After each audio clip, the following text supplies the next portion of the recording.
हजरत सैयदना उमर फारूक, सब बोलिए रदी अल्लाह ताला। हजरत उमर फारूक रदी अल्लाह ताला का मुबारक ज़माना है। हजरत उमर ने फौज भेजी ईरान के हुक्मरान के साथ जिहाद करने। ईरान के बादशाह ने 2 ईसाई जासूस भेजे, कहने लगा जरा पता तो करो मुसलमानों का रात का तरीका क्या है, मैं साफ बंदी कराता हूं। वो सारी रात साफ बंदी कराता रहा। 2 जासूस आए मुसलमानों की मालूमात करने। मालूमात करके जब वापस गए तो हजरत उमर फारूक रदी अल्लाह ताला अन्हो के सिपाहियों को देखा, गौर से पलटे तो बादशाह कहने लगा क्या हाल देख के आए हो? कहने लगा सारे मुसल्ले पे बैठे हुए, जितने घंटे हम वहां रहे हैं मुजाहिदीन मुसल्ले पे रहे, यूं लगता है जैसे उनका दुनियादारी से कोई ताल्लुक। और कहने लगे बादशाह कोई ऐसी ताकत है जिसको वो बुला रहे थे, कोई ऐसी कुव्वत है जिसको वो पुकार रहे थे। हमें भी वहां खड़े होके महसूस होता था कि हां कोई है जो आ जाएगा इनकी मदद के लिए, कोई है जो पहुंचेगा इनकी मदद करेगा। ईरान का बादशाह कहने लगा मुझे समझ आ गई है, वो जिस्म की ताकत से ही नहीं लड़ते, वो कोई गैबी ताकत है जिससे वो लड़ते हैं। भाई वो गैबी ताकत भी तो हमारे पास हमने नाराज कर लिया ना, वो भी तो नहीं ना, मस्जिद का रुख भी तो कोई नहीं। और मैंने पिछले जुमे भी कहा था, फिर कहता हूं, वहन हो गया उम्मत को। नबी पाक ने फरमाया उम्मत को वो क्या है, दुनिया से मोहब्बत हो गई है, मौत से कराहत हो गई है, वहन है। सहाबाए किराम को मौत से बड़ा प्यार था, मौत से बड़ी मोहब्बत कर। हमारी तरह नहीं, वो कहते थे मरेंगे तो मनो मट्टी, तो वहां ठीक है, अज़ाबे कब्र हक है। लेकिन मैं कहा करता हूं सालों के बाद जो परदेश से मां के पास आए, मां उसे अजाब नहीं देती, उसका माथा चूमा करती है। और भाई जो रब करीम की बारगाह में जाएगा, तेरा क्या ख्याल है, गल सड़ जाएगा? मदीने वाले हबीब ने फरमाया कब्रुल मोमिन रौज़तुम मिन रियाज़िल जन्ना, फरमाया मेरा मोमिन जब कब्र में जाता है तो अल्लाह जन्नत के सारे दरवाजे खोल देता है, वो तो अल्लाह की रहमत में पहुंचता है। कौन कहता है मोमिन मर गए, वो तो कैद से छूटे अपने घर गए। कौन कहता है कब्र में अजाब है तो सिर्फ अजाब ही है, हाँ मुजरिम को सजा मिलेगी, लेकिन मोमिन हमेशा जहन्नम में, वो बिलाखिर जन्नत में जाएगा, बिलाखिर जन्नत में जाएगा। और किसी दरवेश ने बात की, वो करके चले गए, पर कमाल ही कर गए, कहने लगे दोज़ख में मैं तो क्या, मेरा साया ना जाएगा, क्योंकि रसूल पाक से देखा ना जाएगा। नबी पाक सैयद आलम अलैहिस्सलाम के गुलाम तो देखो ना, सारी जिंदगी उमर फारूक, बुखारी पढ़ो तो सही, सारी जिंदगी उम्र हर नमाज के बाद कहते थे अल्लाह मरजुकना शहादतन फी सबीलिक, अल्लाह बिस्तरे पे मौत ना देना, मौत मुझे शहादत की देना। हजरत सैयदना मौला अली शेर खुदा करम अल्लाह ताला वजहुल करीम सारी जिंदगी कहते रहे अल्लाह अली ने मैदान में उम्र गुजारी है, इसे शहादत की मौत अता फरमा। ओ भाई ये तो शहादतें मांगने वाले। हजरत इमाम हुसैन मैदान करबला में खड़े थे, शिमर कहने लगा हुसैन तेरी चारों जानी मौत है, तो आप फरमाने लगे तुझे अभी हमारा पता ही नहीं, मौत से तो हमारा प्यार चलता है। और फरमाया ये शहादत तो हमारा पीछा करती है, पहुंच जाती है जहां हम होते हैं, मौत से डरा रहा है। मुसलमान का मरने को दिल नहीं करता, वरना वो इतनी बड़ी कोठी में कौन रहेगा।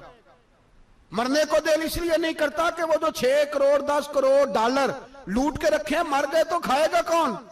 वो फकीर फाका मस्त थे, उनका घर ही कोई नहीं था, उनके बैंक बैलेंस ही कोई नहीं थे। वो कहते थे घर हमारा है वो जो हमारे रब ने तैयार किया हुआ है, हमारा बैंक बैलेंस है वो जो हमें जन्नत में जाके मिलेगा।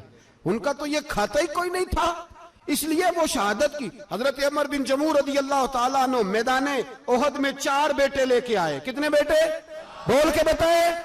4 बेटे लेके उमर बिन जमू आए, और खुद एक टांग से लंगड़े से आप ही हैं, टांग छोटी है। हुजूर के सामने खड़े हुए कहा महबूबा मेरे 4 ही थे, मैं 4 ही ले आया हूं, कबूल कर ले। तो हुजूर ने फरमाया तू क्यों तलवार ओढ़े आया है, ये तूने क्यों गले में असला डाला हुआ है? कहा या रसूलल्लाह मैंने भी तो जाना है ना। तो हुजूर ने फरमाया 4 बेटे जो हैं। तो हजरत उमर बिन जमू ने बात की, सहाबा कहते हैं हम लबों से मुस्कुरा रहे थे, आंखों से रो रहे थे, क्या अजीब अंदाज है। हुजूर ने फरमाया उमर 4 बेटे जो आ गए तो तू रहने दे। तो हजरत उमर रो पड़े, कहने लगे महबूबा क्या लंगड़े जन्नत में नहीं जाएंगे? क्या हुजूर मैं लंगड़ा हूं तो मेरे लिए जन्नत कोई नहीं? मेरे हबीब पाक सैयद आलम सल्लल्लाहु अलैहि वसल्लम ने फरमाया अमर तो जरूर जन्नत में जाएगा। कहा महबूबा फिर बच्चे बाद में जाएंगे, मैं पहले मैदान में जाऊंगा। एक बीबी 4 बेटे लेके आई उहद में।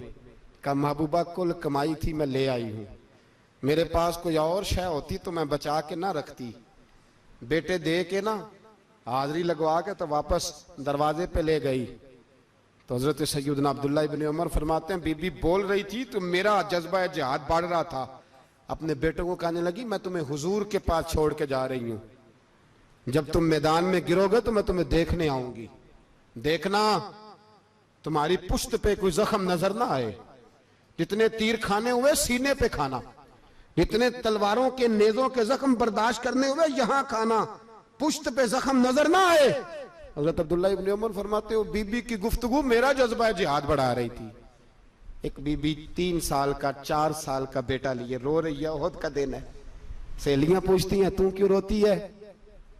वो कहती है देखो मेरा खामद भी बदर में शहीद हो गया, भाई और बाप भी। दिल करता है कोई जवान बेटा होता तो आज मुस्तफा के साथ उसे ही भेज देती। कोई जवान मेरे पास है ही 3 साल का तो क्या करूं, 3-4 साल का बच्चा क्या करेगा? पता नहीं क्या दलील आई, अचानक उठी, बेटे को सीने से लगाया, कपड़ा डाला, मस्जिद नबवी पहुंच गई। हजरत बिलाल कहते हैं मुझे मिली, कहने लगी बिलाल मुझे पता है हुजूर तैयारी करा रहे हैं जंग की, पर 2 मिनट अगर मेरी मुलाकात हो जाए। बिलाल हबशी कहने लगे हुजूर हम एक बीबी जिद कर रही है।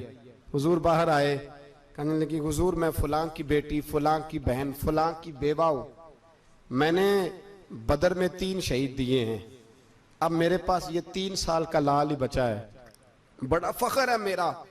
लोग मुझे शहीद की बेवा, शहीद की बेटी, शहीद की बहन करते, दिल करता है शहीद की अम्मा भी कहीं जाऊं तो मेरा बेटा ले ले।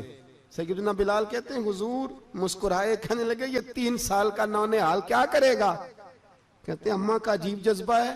कहने लगी महबूबा सुना है असला भी थोड़ा ही है, ढालें ज्यादा कोई नहीं, मेरा बेटा साथ रख लें, जब आपकी तरफ कोई तीर आया ना तो मेरा बेटा ढाल के तो इसको ढाल बना के आगे कर देना। महबूबा ढाल तो बानी सकता है ना। हजरत बिलाल फरमाते हैं मुस्तफा करीम ने फरमाया जा मैंने कबूल किया, कयामत के दिन बेटा घर ले जा, जब तेरा नाम पुकारा जाएगा तो शहीद की अम्मा कह के पुकारा जाएगा, जा तू घर ले जा। कहते हैं चलते चलते एक गरीबनी और आ गई, इतनी सी अट्टी बान की, इतनी सी। बिलाल हुजूर से मुलाकात हो जाएगी, नबी पाक आ गए तो कहा महबूबा ये गलबा इस्लाम में मेरा भी हिस्सा डाल ले। हुजूर ने फरमाया ये क्या है? कहने लगी हुजूर खामद फौत हो गया, औलाद अल्लाह ने बेनियाजी से दी नहीं, सवेरे चरखा काट के रिज़्क़े हलाल खाती हूं, मेरे पास ना ये इतना सा बान है, एक घोड़े की लगाम बन जाएगी, महबूबा हिस्सा तो डाल जाएगा ना दीन के लिए, मेरी कबूलियत हो जाएगी। मेरे हबीब ने हाथ उठाए और दुआ मांगी, कहे अल्लाह जितना तू मैदान के मुजाहिदों को अजर अता फरमाए उतना इस गरीबनी को भी अता फरमाना, उतना इसे भी देना। भाई ये जज्बे थे, ये रंग था उम्मत मुस्लिमा का, इसलिए काफिर घर में बैठ के कांपा करता था। अब उसे पता है ये एसी वाली कार से नहीं निकल सकते, उसे पता है कि हमने इन्हें बोतल पे लगा दिया है, अब ये पेप्सी मरिंडा और ये पी के खाने के साथ तो ये मस्त रहते हैं, अब ये नहीं निकल सकते घर से, हमने इन्हें उन चीजों पे लगाया है जो इनके वजूद को खोखला कर रही, अब कैसे मैदान में निकलेंगे? वो इसलिए नहीं डरता कि वो तेरी आसाइशों, तेरी जिंदगी में आने वाली सहूलतों से आशना है। मौत बिस्तर पे भी आ जाती है, लेकिन जिसको मैदान में आती है वो सारी जिंदगी जिंदा रहता है, वो सारी जिंदगी जिंदा रहता है। भाई मरना तो है, लेकिन अगर जिंदगी दीन के काम आएगी तो अमर हो जाओगे, बच जाओगे।